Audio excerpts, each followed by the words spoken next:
कभी आपने सुना है कि कोई इंसान मरने के बाद वापस लौट कर के आ जाए?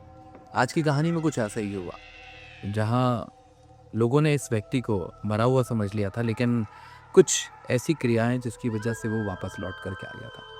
क्योंकि कहते हैं ना कि कई बार अकाल मृत्यु जो हो जाती है, उसमें कोई ना कोई ऐसा चांस बन जाता है जिससे व्यक्ति वापस भी आ सकता है। क्या है इस कहानी के अंदर, ये देखने के लिए सबसे पहले वो हॉरर स्टोरी को सब्सक्राइब कर लीजिए और बेल आइकॉन के बटन को जरूर दबा दीजिएगा, ताकि सारे नोटिफिकेशन फटाक से आपके पास पहुंच सके जैसे ही कोई स्टोरी अपलोड होती है। तो देर न करते हुए चलते हैं सीधे कहानी की तरफ।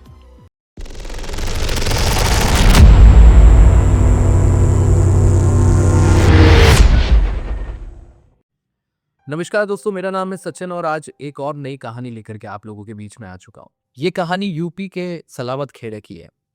सलामत खेड़ी एक ऐसा छोटा सा कस्बा है, गांव से भी काफी छोटा, जिसे कस्बा कहा जाता है। ये उसी जगह की कहानी है और इस कहानी के अंदर का जो सच है वो बहुत ही अलग है, जैसा कि अभी आपने कहानी के स्टार्टिंग में सुना। तो दोस्तों, होता कुछ ऐसा है। एक घर है जिसके अंदर मोहित नाम का एक लड़का रहता है। मोहित जो है वो 23 साल का हो गया और आप लोग जानते ही हैं कि गांव में अगर इतना बड़ा लड़का कोई हो जाता है तो उसकी शादी करवा दी जाती है। तो मोहित के माता पिता ने सोचा कि मोहित की शादी करा देते हैं। अब मोहित के घर में मोहित की एक छोटी बहन और है। मोहित है और उसके मम्मी पापा। तो होता ऐसा है कि घर वाले सोचते हैं कि मोहित की शादी करा देते हैं। तो पहले ऐसे बहुत ज़्यादा ऑप्शंस तो होते नहीं थे कि नहीं नहीं मैं पहले लड़की देखूंगा, ये करूंगा वो करूंगा। पहले सिर्फ घर वालों ने पसंद कर दी लड़की और या लड़का, और उन दोनों की शादी हो जाया करती थी। इस कहानी के अंदर भी कुछ ऐसा ही हुआ कि जब मोहित से बोला गया तो मोहित ने बोल दिया ठीक है शादी करा दो। तो घर वाले ही जाकर के देख करके आ जाते थे, पिताजी को या उनके परिचित में किसी को पता होती थी तो वो लोग थोड़ा सा घर परिवार देख करके शादी तय कर देते थे। ये कहानी मैं आपको बहुत पुराने समय की कहानी सुना रहा हूँ, आज से कम 15-20 साल पहले की ये कहानी है। तो मोहित की शादी हो जाती है और जितने भी शादी के अंदर जो जो रिचुअल्स होते हैं वो सारी चीज़ हो जाती है। यहाँ पे शादी कंप्लीट हो जाती है। अब मोहित के घर में मोहित की वाइफ आ जाती है। तो हर गांव के कुछ कुछ अलग रिवाज होते हैं। इस गांव का भी एक रिवाज था जो बहुत कॉमन था कि शादी के 1 साल तक जो बहू है वो मायके में ज़्यादा रहती है और ससुराल में कम रहती है। मतलब आती जाती रहती है। मायके चली गई ज़्यादा दिन के लिए, कुछ ऐसे त्योहार आए जब वो ससुराल में होना ज़रूरी है तो ससुराल आ जाती है। ऐसे करके ये चीज़ें चलती रहती है। अब ये छोटा-सा गाँव था।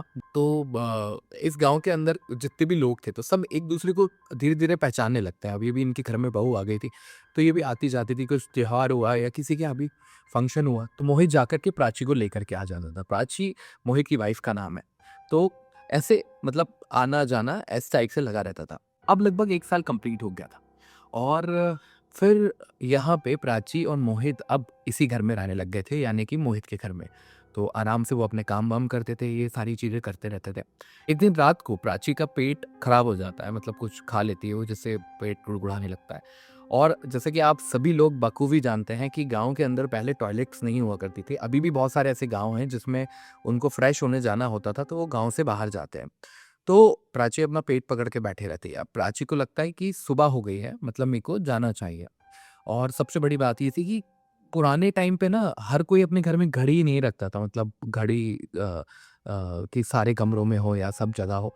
तो प्राची इतने उससे नहीं देखती क्योंकि मोबाइल का भी ज़माना नहीं था। आजकल तो भाई सुबह उठते से सबसे पहले मोबाइल देखा जाता है, या हैंड वॉश तो आजकल कम लोग या स्टाइल के लिए ही पहनते हैं, बाकी टाइम देखने के लिए फ़ोन ही यूज़ करते हैं। अगर आपके पास घड़ी भी है तो भी आपसे कोई टाइम पूछेगा ना तो आप ऐसे करके घड़ी भी नहीं बताओगे। अब मोबाइल निकालोगे जेब में से, उसमें देखो, ये माइंड सेट हो गया। अब उस समय पे घर में घड़ियाँ भी बहुत कम होती थी, किसी-किसी के घर है, नहीं तो नहीं है, इतना ज़्यादा कोई लोड नहीं लेता। क्योंकि ऐसे ही वो पता कर लेते थे कि दिन का उजाला क्या हो रहा है, क्या नहीं हो रहा।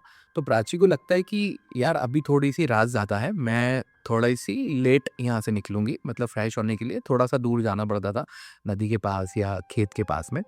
तो प्राची ऐसे ही लेटी रहती है, उसका पेट दुखता रहता है, गुड़, गुड़, गुड़, गुड़ टाइप से होती रहती है पेट के अंदर। तो वो ऐसे ही करके तो उसको लगता है कि हाँ, अब लगभग 1 डेढ़ घंटा और हो गया है और सुबह होने में ही है। तो प्राची निकल जाती है घर से। तो ये थोड़ा-सा ठंड का टाइम था, ठंड शुरू होने में ही थी। तो जो हल्का-सा कोहरा रहता है, इस वजह से उसे लगा कि अभी थोड़ा उजाला जो है वो थोड़ी बहुत देर में आ जाएगा। तो प्राची वहाँ से खेत की तरफ जा ही रही थी, मतलब नदी के पास में ही जो खेत है जहाँ पे ये लोग फ्रेश होने जाया करते थे।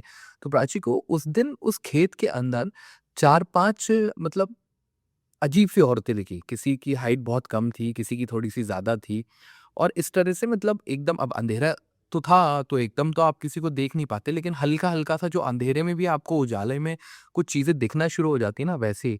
तो प्राची ने उनकी तरफ ऐसे ध्यान से देखा।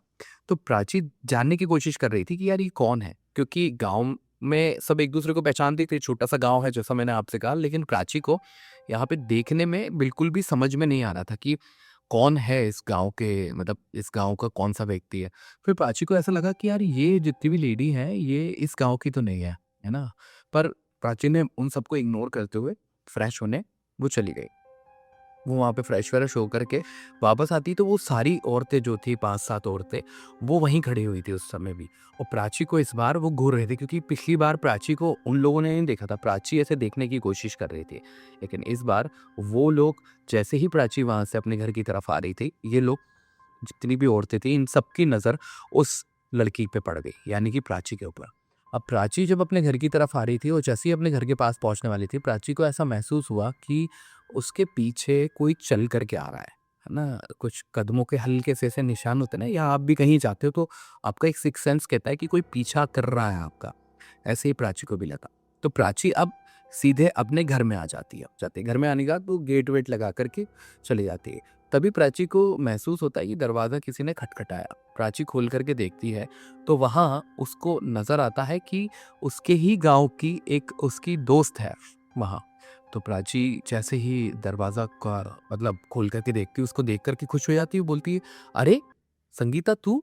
तो वो बोलती है, "हाँ।" तो बोलती है, "अरे! तू यहाँ कैसे इस गाँव में?" कहने लगी, "बस मैं आई थी इधर ही गाँव के पास में ही, तो मैंने सोचा कि चल तेरे से भी मिलती हुई चलती हूँ।" तो बोलती है, "अरे! आजा, आजा, आजा, आजा, आजा, बस मेरे सास-ससुर और मेरे हस्बैंड अभी सो रहे हैं, मैं तेरे लिए बढ़िया-सी चाय-वाय बनाती हूँ।" तो बोलती है, "ठीक है, चल चाय-वाय बनाते हैं।" तो वो चाय बनाने जाने लगती है, उसके बाद वो बोलती है कि, "सुन, चाय-वाय तो बाद में बना लेना, अपन तो बैठते।" तो तब तक प्राची कुछ-कुछ काम निकाल रही थी, मतलब गाँव की लेडीज़ों की आदत होती है कि वो कुछ-कुछ काम करते रहती है, मतलब कुछ छानना है, कुछ बीनना है, इस टाइप से। तो वो वहीं सुपड़ा में भी आपको पता है कि नहीं पता, जिसके अंदर ऐसे छन्ना जैसा होता है ना, जिस छान-छान करके उसमें से फुकले-फुकले बाहर निकल जाते हैं और जो भी है, चना है, गेहूँ है, चावल है, वो उसमें। तो प्राची वही करने लगती। इतने में वो बोलती, "संगीता ला मैं तेरी मदद करा देती हूँ।" तो संगीता और प्राची वो मतलब करने लग गई थी।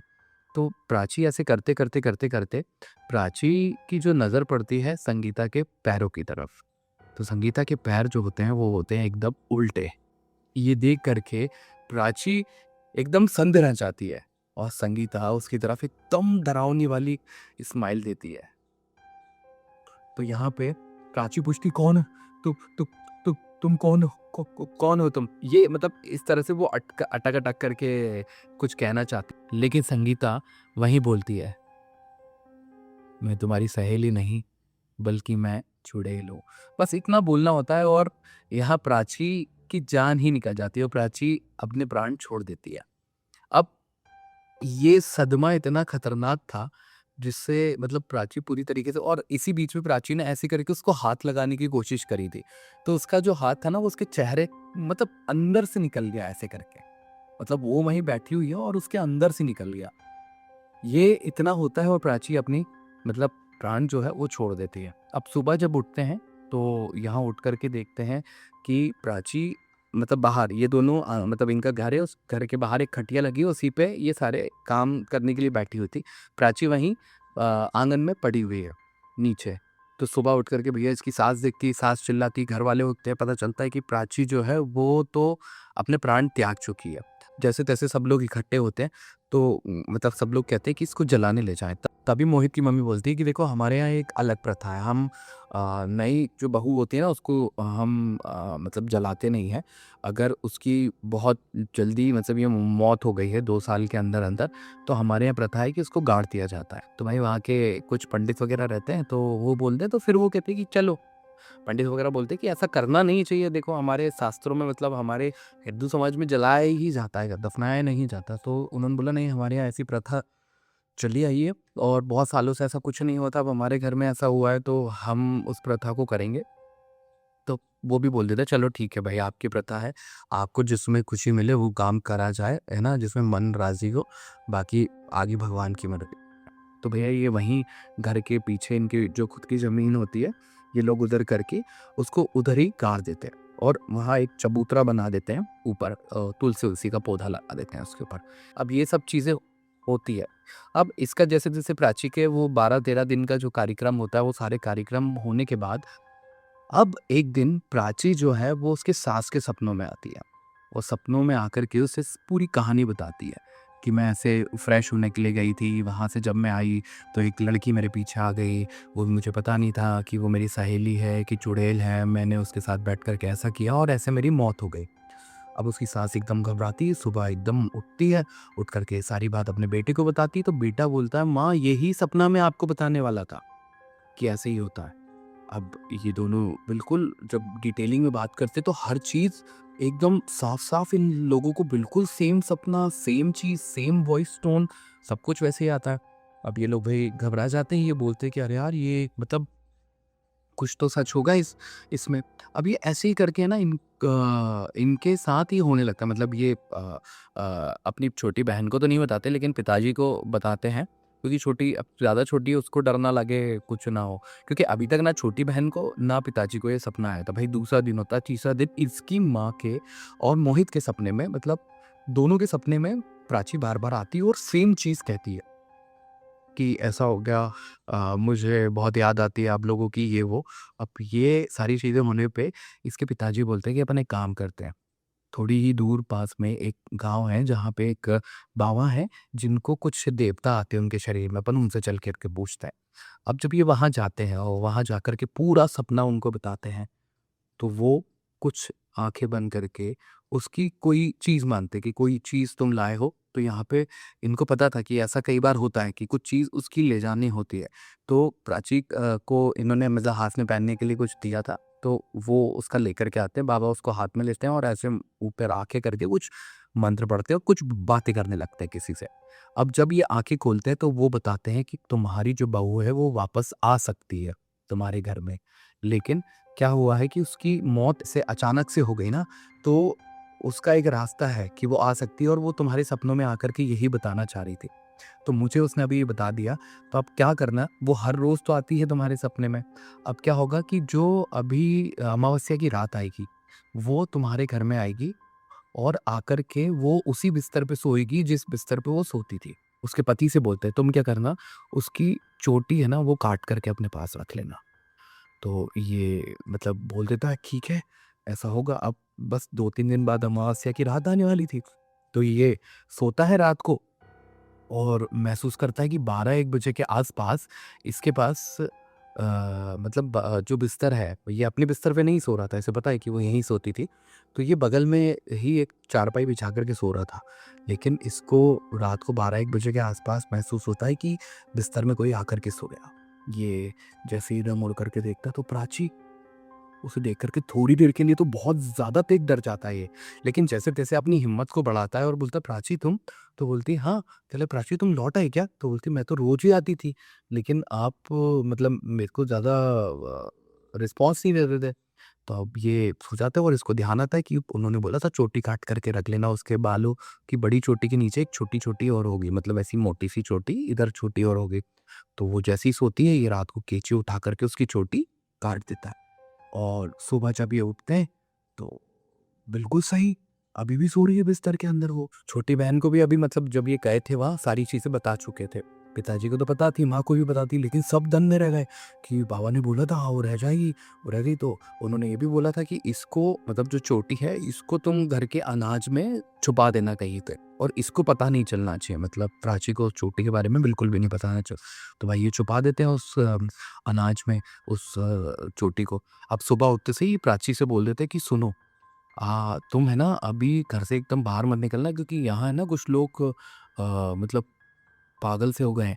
वो किसी को भी देख कर के भूत-भूत इस टाइप से चिल्ला रहे हैं, है ना? तो तुमको भी कोई देखे और कोई बोले ना तो ज़्यादा इग्नो मतलब वो मत करना और इग्नोर कर देना। तो प्राची बोलती ठीक है। तो भाई प्राची सुबह उठ करके घर की बाहर की झाड़ू लगाने लगती है आंगन में ही। सामने से औरतें भूत भूत भूत चिल्ला चिल्ला करके भागती हैं इधर उधर, क्योंकि प्राची को कुछ याद नहीं था कि क्या हुआ क्या नहीं हुआ। वो चीज़ें याद नहीं थी, वो बाबा ने बोल भी दिया था कि उसको वो पुरानी चीज़ें याद नहीं रहेगी, है ना? तो औरतें भाग जाती हैं इधर-उधर। अभी प्राची को भी बड़ा अजीब लगता है कि यार ये हुआ तो हुआ क्या? तो ये क्या करते हैं, कुछ दिनों के लिए सोचते हैं कि अपन यहाँ से चले गए हैं। तो ये दूसरी जगह जाने का प्लान करते हैं कि अपन कुछ दिन दूसरे गाँव में, लेकिन बैठ कर के पिताजी मतलब मोहित के पिताजी, मोहित और उसकी माँ बात करते हैं कि कहाँ जाएँगे? हमारा ज़मीन सब कुछ यहीं है, अगर हम कहीं चले भी गए तो कहाँ तक जाएँगे? अब ये कुछ या तो हम इन गाँव वालों को बता दें कि भाई ये क्या चीज़ हुई है, तो ये उन्हें समझाते हैं। तो भैया ये क्या करते हैं कि प्राची को उसके अब ये क्या करते हैं कि कुछ दिन के लिए मोहित और प्राची को बाहर भेज देते हैं। मोहित और प्राची बाहर जाते हैं। ये गाँव में वो पंचायत, मतलब जो जो भी वहाँ की पंचायत या सरपंच, जो भी उस गाँव के अंदर का मुखिया होता है, उसको जाकर के सारी कहानी बताते कि ऐसा-ऐसा हुआ। तो उन्होंने बोला नहीं, ये तो चुड़ैल है भई, ये यहाँ नहीं रह सकती। उन्होंने बोला नहीं, उन्होंने बोला था ये चुड़ैल नहीं, इसकी आपातकालीन मृत्यु हो गई है, तो ये वापस आ सकती है और ये एकदम सेफ है। तो भाई ऐसे करके जैसे-तैसे, गाँव छोटा-सा गाँव रहता है, सब लोग एक-दूसरे को अच्छे से जानते हैं, उनकी भावनाओं को समझ कर के मान जाते हैं। लेकिन गाँव के अंदर आप एक चीज़ और जान सकते हो कि लोग बहुत भूत-प्रेत पे बहुत विश्वास करते हैं। तो कुछ लोगों को डर लगता है कि अगर ये सच में कोई चुड़ैल या डायन हुई तो भाई हमारे बच्चों का या हमारे ऊपर खतरा है। अब ये सारी बातें हो ही रही होती है। तो मोहित और इनको ये 3-4 दिन के लिए बाहर भेजते हैं। मोहित वापस गाँव में आता है अपनी माँ के साथ और भाई आकर के रहने लगते हैं पिताजी और उसकी माताजी और उनके घर में। सब कुछ ठीक चलता रहता। अब ये बात मोहित ने जब अपने पिताजी से पूछा कि पिताजी गाँव वाले मान गए? तो उन्होंने बोला हाँ ठीक है, मान तो गए बेटा, पर उन्होंने बोला है कि प्राची को ज़्यादा देर अपने को घर से बाहर नहीं रहने देना और अकेले तो कहीं नहीं जाने देना, क्योंकि उन लोगों को इस तरह का डर लग रहा है। तो ये भी मान जाते हैं। अब एक दिन क्या होता है कि प्राची घर के अंदर काम कर रही होती है और काम करते-करते उसी अनाज के डब्बे में तक प्राची की नज़र पहुँच जाती है। प्राची जैसे ही मतलब संदूक वो खोल करके देखती है जिसके अंदर अनाज का डब्बा होता है, उसमें उसे वो चोटी नज़र आती है और जैसे ही वो चोटी को हाथ लगाती है, वो गायब हो जाती है, हमेशा-हमेशा के लिए। जब ये लोग वहाँ पहुँचते हैं और प्राची को सब दूर ढूँढते हैं, प्राची कहीं भी घर में नज़र नहीं आती और इधर-उधर ढूँढने के बाद परेशान हो जाते हैं, सब दूर देखते हैं, प्राची कहीं नहीं दिखती, बहुत घबरा जाते हैं। तभी उन्हें याद आता है, उन बाबा के पास चल के पूछते हैं, तो पास वाले गाँव में जाकर के जब उन्हीं बाबा के पास जाकर के पूछते हैं, तो वो बाबा बोलते हैं कि आप लोगों को मैंने बताया था कि आप लोग उस चोटी तक उसे मत पहुँचने देना। वो चोटी पे पहुँच गई और वो ही चोटी जो थी उसकी जान थी। अब उसने उस चोटी को जैसे ही छुआ, वो चली गई। अब वो हमेशा-हमेशा के लिए चली गई, अब वो ना आपको नज़र आएगी, ना आपको दिखेगी। तो ये कहानी थी इस पूरे वाक़या की। उसके बाद प्राची और पूरा गाँव सन्न रह गया और ये खबर जो है उस गाँव के आस-पास के लोगों में बहुत अच्छी कहानी है, जो हर कोई सुनाता है। उनकी पीढ़ी दर पीढ़ी कुछ चीज़ें चली आई हैं या उनके परिवार के कुछ और लोग हैं, जिन्होंने इस कहानी को बताया कि नहीं, ये बिल्कुल सच्ची कहानी है। सुनने में थोड़ी-सी फ़िल्मी लगती है, लेकिन अब जो है आप लोगों के सामने मैंने इस कहानी को रखा है। अगर आपके पास भी ऐसी कोई कहानी है, तो वो हॉरर स्टोरी पे ज़रूर बताइए। मैं इंतज़ार कर रहा हूँ। जय श्री राम।